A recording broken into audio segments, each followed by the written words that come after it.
But his mom was literally talking about her son, saying her son is not the monster that they're trying to make him out to be. Now, our mom's is like this. I'm gonna tell you how my mom's is. I'm with you when you're wrong, and I'm with you when you're right. But if you did something wrong, you got to pay the piper. What's up, everybody? This is the world famous Ed Lover, and you are watching Forgotten Kings TV. That's right, Forgotten Kings TV. Come on, son. Yesterday, Diddy's mother, Miss Janice Combs, released a statement reacting to the new wave of people now coming forward making claims against her son. Of course, as we all know, recently a Texas attorney by the name of Tony Busby claims that he represents over 120 people now making claims against Diddy. So, of course, Diddy's mother was asked to give her thoughts on Diddy's name being mentioned in all of these headlines. And she went ahead and released an official statement that reads, I come to you today as a mother that is devastated and profoundly saddened by the allegations made against my son, Sean Combs.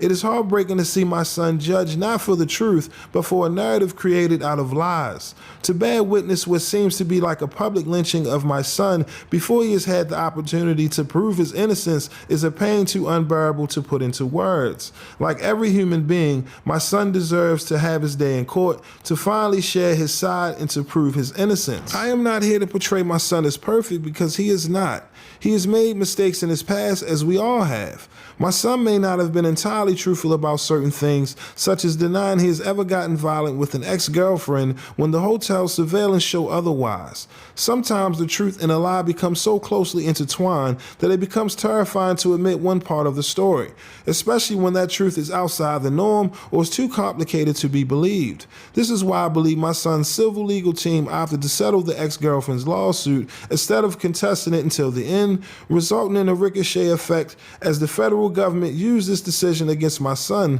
by interpreting it as an admission of guilt. It is important to recognize that none of us, regardless of our status, are immune to fear or mistakes. Not being entirely straightforward about one issue does not mean my son is guilty of the repulsive allegations and the grave charges leveled against him.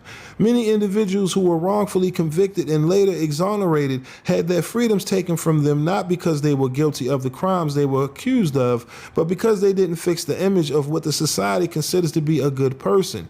History has showed us how individuals can be wrongly convicted due to their past actions or mistakes. Watching the world make jokes and laugh at my son's life crumbling before our eyes is something I can never forget. It is truly agonizing to watch the world turn against my son so quickly and easily over lies and misconceptions without ever hearing his side or affording him the opportunity to present his side.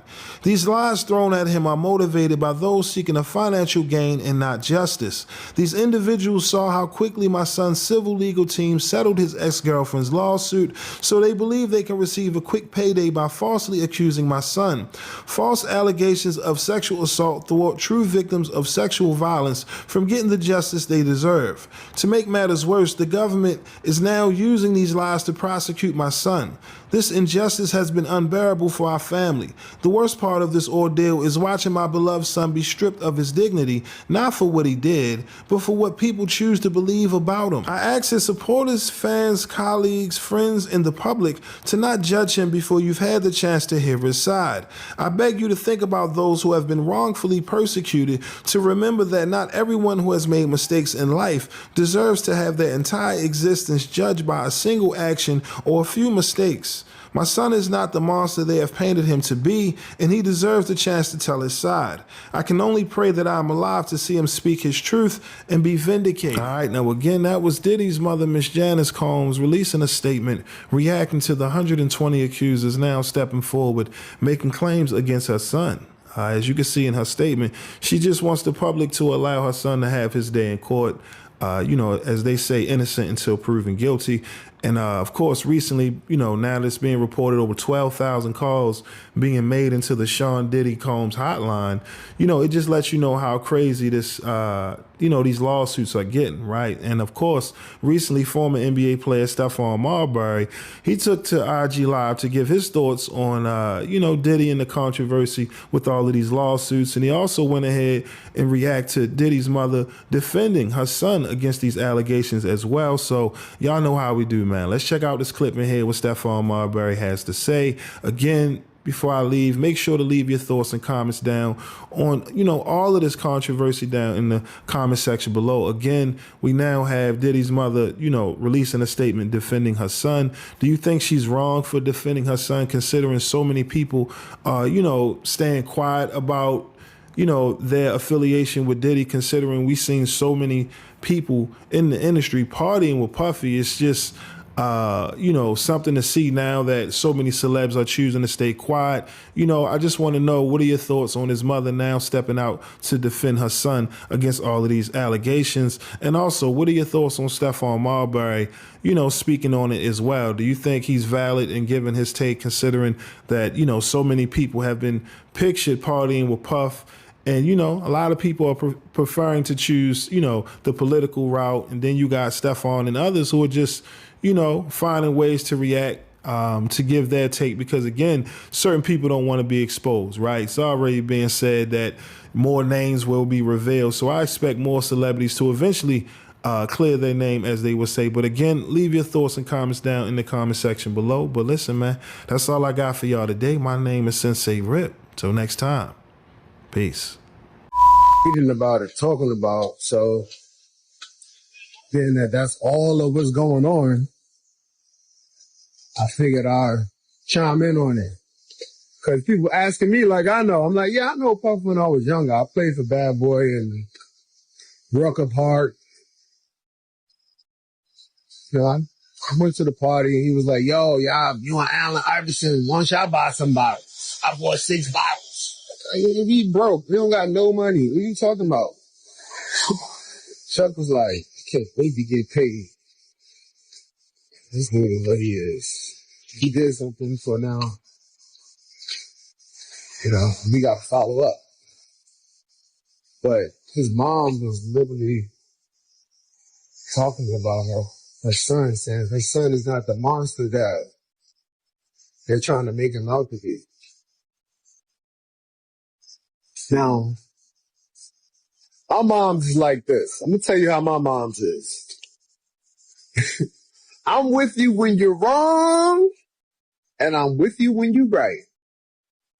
But if you did something wrong, you got to pay the piper. And that's what it is. Like, come on, man. Like my mom said, she said, I know you like girls since you was a little boy, Stephon. From 2 years old, you've been looking under girls. Right?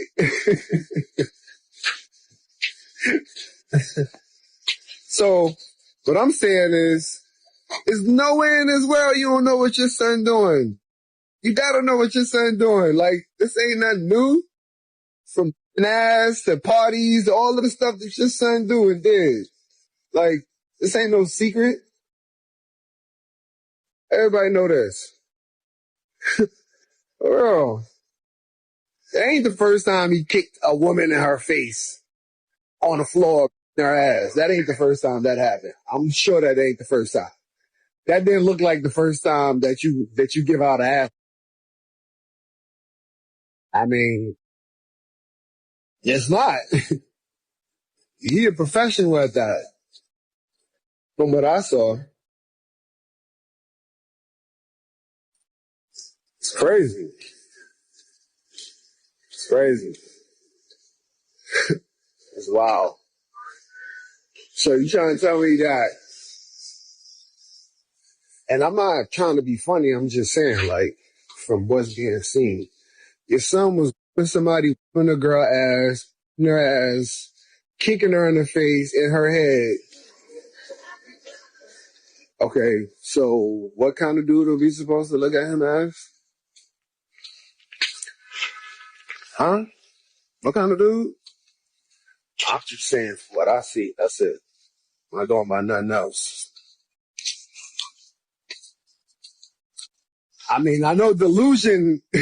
When you make a lot of money, I know the delusion factor. It definitely comes in, right? It definitely comes in. It definitely plays a part. When you start talking about the delusion part of what's actually happening and what's going on in life.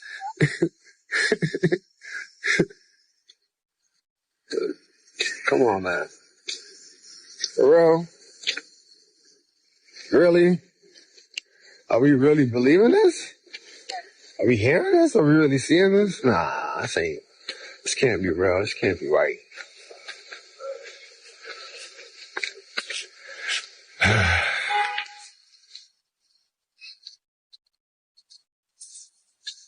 Really?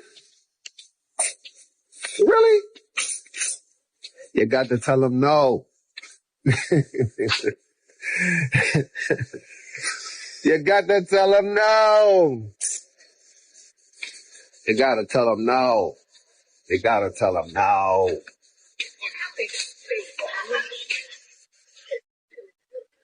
But then when my man started trying to mess with the homeboys from the liquor company, he tried to mess with BlackRock and Vanguard.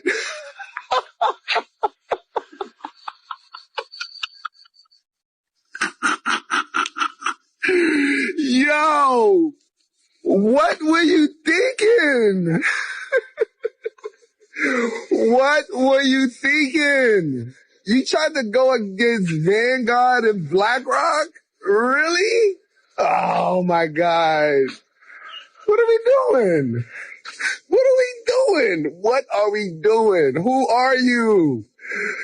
Ah, they made him think he was a superhero. He thought he was untouchable for real. You trying to give against BlackRock and Vanguard? Really? If you guys don't know who BlackRock and Vanguard is, go look them up. Man. Too many. And I'm not talking about trees.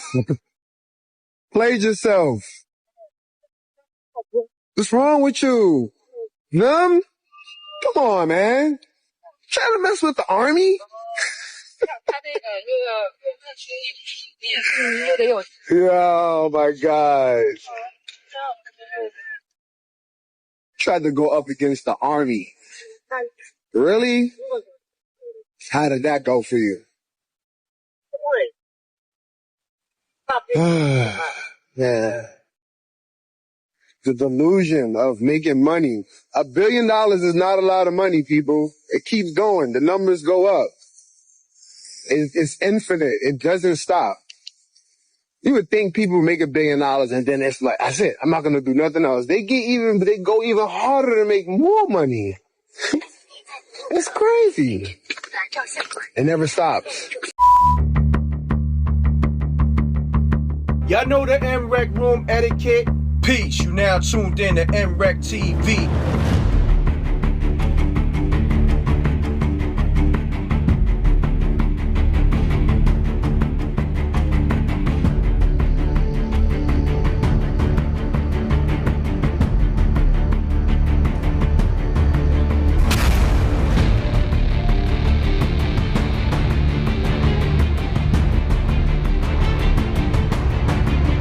What if someone wasn't on protocol?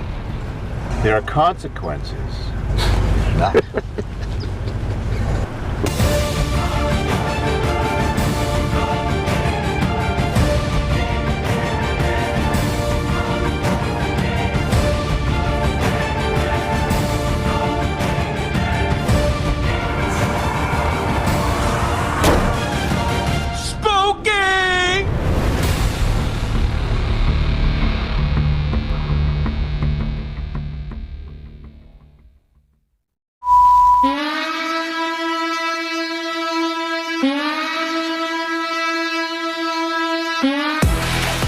We the Knockout Kings of Comedy. This your boy, Reggie Curl, you know what I'm saying? This is my cousin, Stroncho, you know what I'm saying? We coming by. No, I know me, old you fuck with lambskin condoms. I didn't even want my man to eat my because from Aldi's. The wrong with you? Aldi's, you shouldn't eat this. We don't know what the that meat is. No! For real, I heard a nigga get in prison. That's not the part about it. The part about it is he had the audacity to ask me why I ain't helping him. I said, it ain't no point of both of us get. I step up, look him right in his eyes. He go to pat me down. Pop, pop, pop, pop, pop, pop, pop, pop, pop, pop, pop, pop. $20, homeboy. I'm like, no sir.